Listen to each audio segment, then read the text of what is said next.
বাসায় গিয়ে কি করবা? বেড়াতে যাবা সবাই? বেড়ানোর পরে কি করবা? দিদি পরে শিখবা। আচ্ছা, বেড়ানোর পরে বাসায় এসে কি করবা? পড়াশোনা করবা।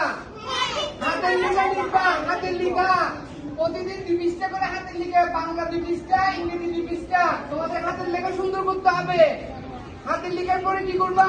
গল্পের বই পড়বা, আবৃত্তি করবা। এগুলো তোমরা পরীক্ষার পরে যখন বন্ধ হয়ে গেছে, বন্ধের মধ্যে এই কাজগুলো করবা। কি করবা? হাতের লেখা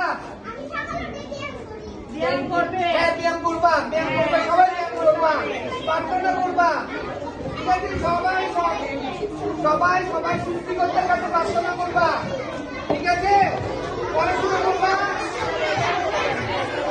এই দেখো, শোনো, তোমাদের রেজাল্ট কত দিবে? 5